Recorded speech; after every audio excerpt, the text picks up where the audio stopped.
It's the Chris Michaels Show, and it is the last show of 2025. I'm not quite sure why there is a double background here, but being that I'm not a producer nor am I a technical person, this is the kind of stuff that you are going to have to be forced to endure.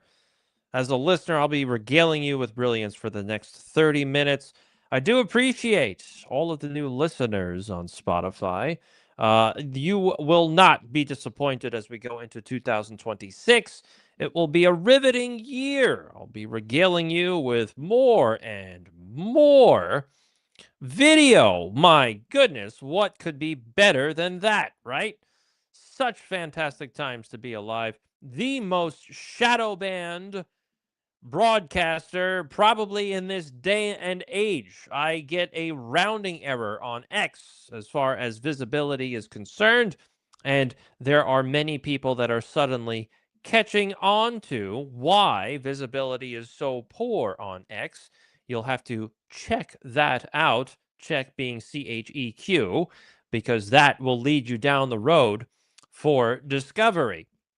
As you know, when I first open up a show, what do I like to bring up? I like to bring up some whimsy. I like to bring up some factoids before we get into the meat and taters.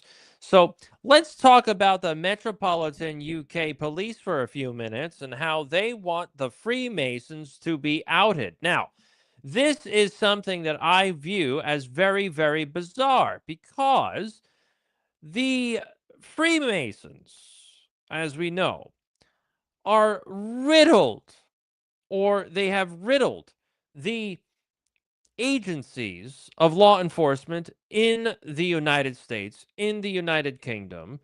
Most politicians, we would have to assume, are in fact going to be Freemasons or part of some kind of fraternal organization. So, why is there this sudden push within the Metropolitan UK Police? They came out with a memorandum. Two-thirds of officers and staff surveyed agreed that we need a new policy. There have been calls going back a number of years for the role of Freemasonry in policing to be properly addressed, including as a recommendation in the report of the Daniel Morgan Independent Panel. We strongly believe that failing to act on these calls would further damage trust, and victims should be able to know that when they report allegations to us, the officers investigating have been transparent about any potential conflicts of interest. So, what is this saying to us if we read between the lines? It's saying that there is something going on in the Metropolitan UK Police where integrity has been called into question. Specifically, the law enforcement apparatus and their relation to being part of a fraternal organization, hello, Freemasonry.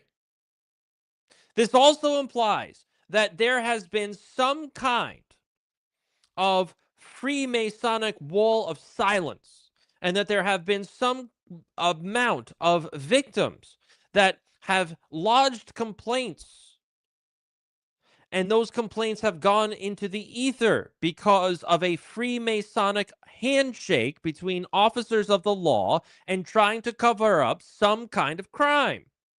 Now, what is going on with all of this? Because if anybody had any real reproductive fortitude, then they would say, well, we want to know not just about Freemasonic ties, we want to know about all fraternal organizational ties. We want to know about whether or not you are a Rosicrucian, you're a Kabbalist, you are, you throw a dart at a board.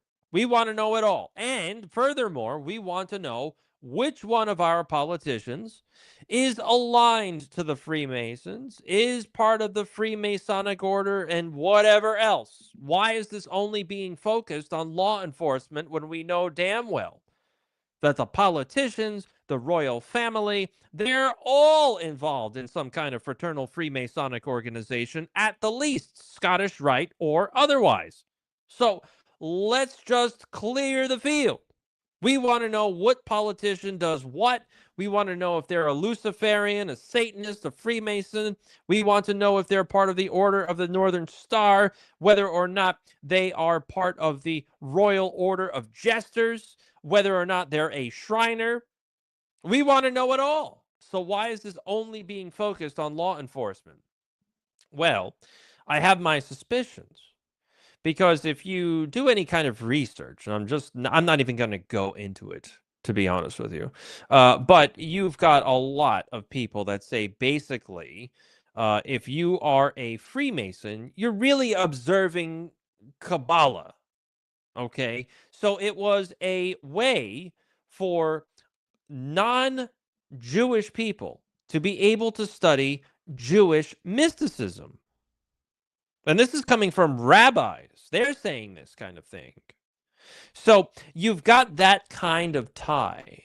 And when I hear this, when I hear that they're going to start going after Freemasons, then I also hear who's really going to go after Jewish mysticism. Because the last time anybody went after Freemasonry, it was, oh, I don't know, in the 1930s with Adolf Hitler. Yes, Adolf Hitler was the last political leader to go after Freemasons and ban the organization.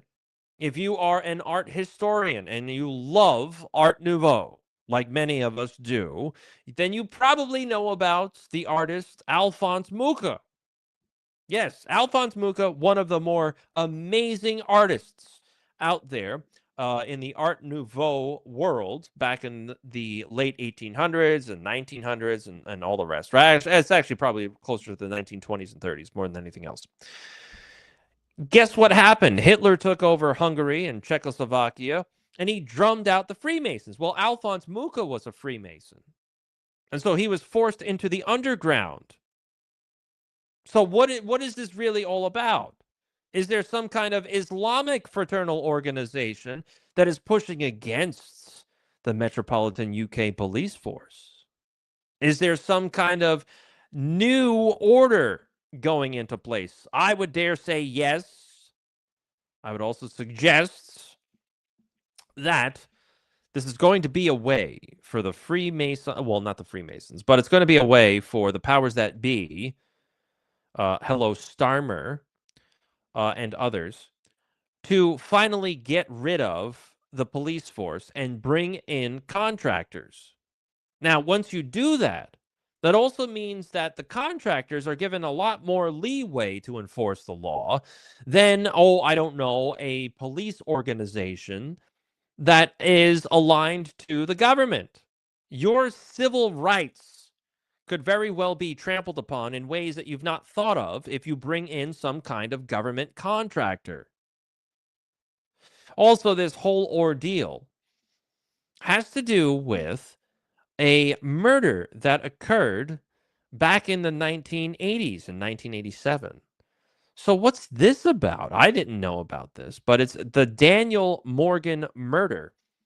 And this is according to Grops, so take it with a grain of salt. In 2021, a Daniel Morgan independent panel report examines the unresolved murder with an axe of private investigator Daniel Morgan, which involved multiple failed police investigations marred by corruption, incompetence, and defensiveness that is unbound. At least 10 police officers prominent in the investigations were Freemasons. One detective was a Freemason, later worked with a prime suspect. Freemasonry membership among officers created recurring suspicion and mistrust, raising concerns about potential conflicts of loyalty due to Masonic oaths and mutual support. So here you go. Now, this isn't something that is, localized to the UK. The United States suffers from the same issues. Now, I was offered to join the Freemasons long ago, and I declined. Obviously, I declined, which is why my visibility is down in the toilet on social media. But one of the little items that they put in the document that you have to sign is that you believe in some kind of creator, right? And also, if you betray the order, then they're going to leave you in the desert to leave the vultures to pick your bones. And finally, there's a little tidbit in there, little fine print, that basically says what? Says that all of your earthly possessions now belong to the Freemasons. Maybe it's not as blunt as what I'm saying, but the gist is the same. Now, I don't know about you, but I don't necessarily want to turn over my worldly possessions to an order of brotherhood. Now, the ironic thing about all of this is that the Freemasons in London, they are now seeking an emergency injunction from the High Court to block this whole policy about revealing who's a Freemason and who isn't. And they've even filed legal papers arguing the policy amounts to quote unquote religious discrimination. Now, here's the problem. The Freemasons are a fraternal organization. They specifically say that it doesn't matter what religion you're a part of when you join the order. It just says that basically we hope that our members believe in some kind of creator. Whether you're Jewish, Islamic, Christian, Roman Catholic, doesn't matter, just as long as you believe in some kind of creator that bestowed your divinity on the three-dimensional plane. But now it's a religious discrimination. So this dog don't hunt. There's something going on here. There's more afoot than what we're being told. And it's not just trying to out the organization of Freemasons. I mean, like I said, the last time this happened was with Adolf Hitler. And before that was the first real political party in the United States during the 1800s, the anti-Masonic Party.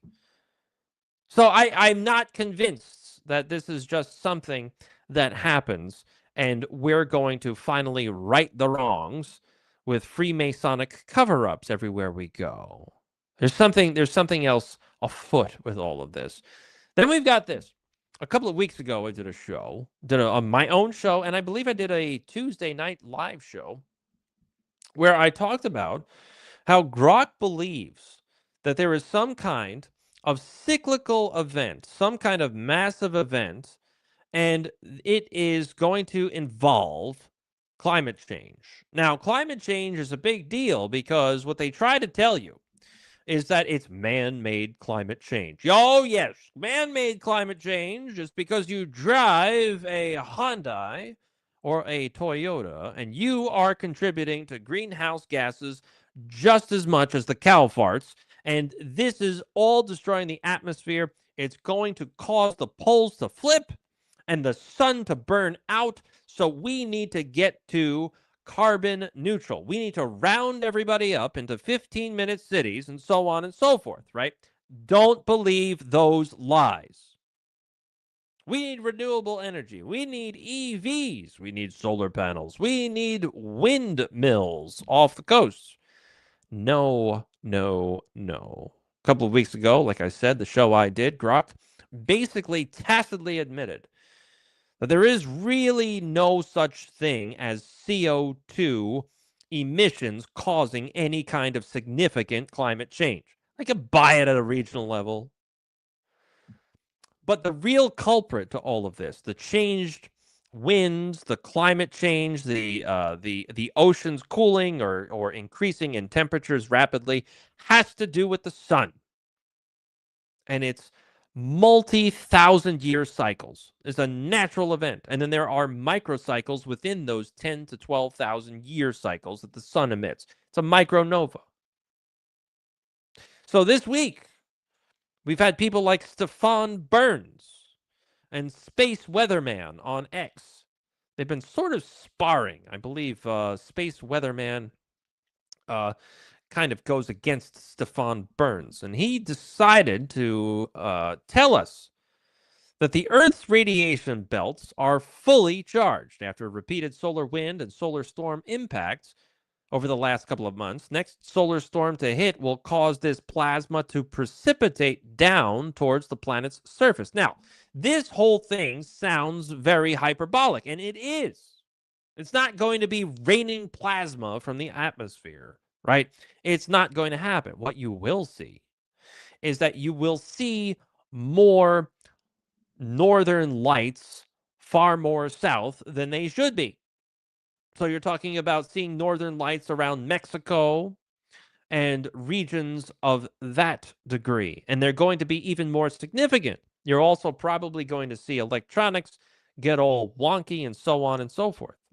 Now, the issue with all of this is that being that it is a cyclical event, there's nothing you could do about it. But the only thing you could possibly do is try to circumvent the whole thing and become a dastardly prepper. How about that? So you may want to stock up in 2026 because this is probably going to be one of those years that truly changes the outlook of humanity and where we're going. The other thing that we have to also mention is that more than likely, there is some modicum of climate change that is occurring due to chemtrails and so on and so forth. So, is there climate change? Yes. Is it man made because of you and me? No. Would it be man made if we're considering, things like HARP or 5G satellites and plasma lenses? Or aerosol, what is it? Stratospheric aerosol injections? I would say yes. Definitely, definitely, definitely. But as far as you and me are concerned, not going to happen. So now let's go on to Russia. So over the weekend, you had about 80 to 90 drones try to attack one of Putin's residences. Now, the real issue with all of this is that it has been a tacit agreement between both sides, the Ukraine and Russia, to basically leave high profile leadership off the radar. So no one's going to attack Putin. No one is going to attack Zelensky. And in fact, when this C-list comedian loser that likes to play musical instruments with his penis, Zelensky, found out that Putin was not going to go after him, that's when we get this whole pigeon-chested loser coming out trying to feel his own oats and become this supposed lion of Eastern Europe. Well, I do believe something like this is going to change because now that we know that there was some kind of drone strike that the Russians claim all of the drones were shot down, I don't believe that. You would have to assume that some got through to send a message. Russia has declared that we're no longer going to observe whatever it is that we were talking about in these negotiations. We're going to change the field. And for what it's worth, supposedly, at least this is what we're hearing from the Russian side, that Trump was outraged that somebody on the Ukrainian side decided to try and attack Putin and his homes. This is not supposed to happen. Well, Trump was supposedly heard saying, "Thank goodness we didn't give them Tomahawk missiles." But there's something else involved here. Who gave the Ukrainians Tomahawk-like missiles? That is the British. They gave them, what is it? Sea Shadows? I forgot what it was. Shadow Strike? Sea Strike missiles? Now, I had it at the tip of my tongue when I started this. Now I can't remember it. Those are like Tomahawk missiles. I still contend that the uppity British are the real culprits behind this conflict in Eastern Europe. They're the ones that have always started world wars. The first one, the second one, now this one. And you can even go back to the conflict between the Japanese and the Russians back in 1904 and 05 and trace it back to the British. You can trace the Crimean War back to the British and the charge of the Light Brigade. The British and the Americans invaded Russia back in 1920 and 1921 through the port of Archangel. The British have always had an axe to grind with the Russians. And this is just one of those manifestations that occur at least 1 to 2 times every single century. Now that the gloves are off, Russia has done some kind of telling things. Not only have they decided to renegotiate the negotiated package that was supposedly 80 to 90% complete, but they have decided to play something extremely bizarre. The Russians have a doomsday radio station. I'm kind of jealous. I want a doomsday radio station. And they decided to play Swan Lake by Tchaikovsky. Now, this is something that not very often does this occur. In fact, almost never. There is only a few other times that they have decided to play Tchaikovsky, and that was during the fall of the Soviet Union. They played it on repeat, supposedly. So this also kind of correlates to this idea that it is a swan song. Okay. Nobody really knows the significance of Swan Lake. This is like a continuity of government signaling going on here. But I would dare say that Zelensky's time is now up. And what Putin has guaranteed, where we will not, or the Russians will not be going after any kind of high level leadership in the Zelensky regime, that has now changed. Zelensky is also claiming that, Trump is considering U.S. boots on the ground in the Ukraine as some kind of security guarantee, Article 5 like package. I don't buy this. I don't buy this. Trump originally supposedly promised 15-year guarantees. So 1-5. Zelensky then says, well, I don't want 15 years. I want 50 years. Zelensky wants U.S. security guarantees until at least the 2070s. Who in their right mind would do such a thing? It wouldn't last. Now Zelensky is also saying, we're going to put American troops in the Ukraine. That's not going to happen. It is not going to happen. There is no way that Trump is going to be that stupid. That's one of the reasons why you see the Europeans and NATO come out and say, well, we got to prepare for war in 5 years. Well, the reason why they're preparing for war within 5 years is because the Trump administration will be out. Okay? That's it. That's the real purpose behind all of it. Once you get Trump out of the way, then what do you see? You see the ability for the NATO warmongers to continue along. And that's the real truth behind the whole thing. And finally, we'll leave it with fraud as the last topic of 2025. And that is what we've seen with the Somalis. Apparently, the Somalis are fraud extraordinaires. And they've riddled Minnesota. We saw this massive, massive report that occurred over the weekend. An interesting report, I should say. But we're now also starting to see fraud occur in Ohio. And people, citizen journalists, looking at all of this, hundreds of millions of dollars just stolen from American taxpayers. And nobody's doing a thing about it because it ends up in Democrat coffers in some form or another. The report also said that the schools and the daycare facilities that were receiving millions of dollars were also donating to Democrat political campaigns. So naturally, the Democrats like Tim Walz, they're not going to do a thing about it. And when you give them innocuous names, these groups, like adult companion services, adult rehabilitative mental health services, or individualized home supports and night supervision services, nobody is going to bat an eye until you go knocking on some doors and you figure out that nobody is home, nor have they ever been home.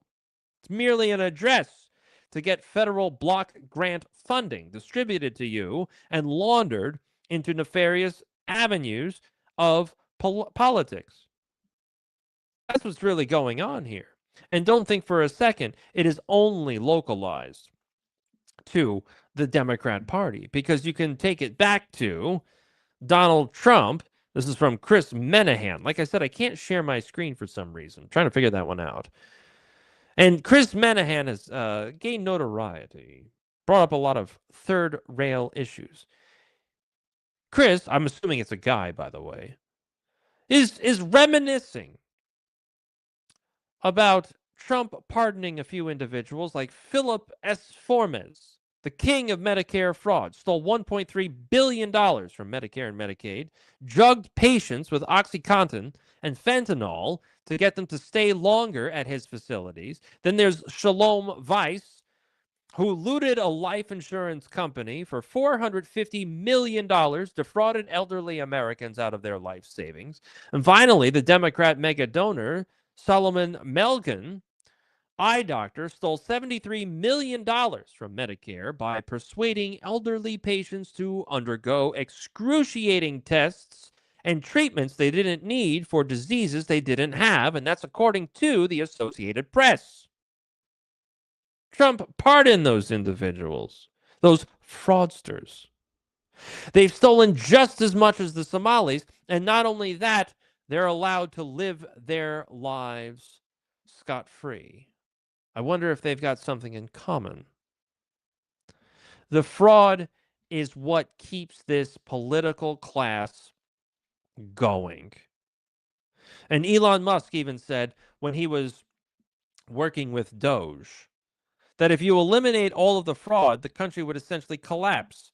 Certain levels of fraud are necessary. He also said that if I got rid of all the fraud, I would probably be killed, which means that there are very powerful interests that are making a lot of money off of this fraud. And not even somebody as wealthy and as powerful as Elon Musk with Doge behind him can do anything about it. So we get a little red meat for the midterm elections. We get the Somali angle.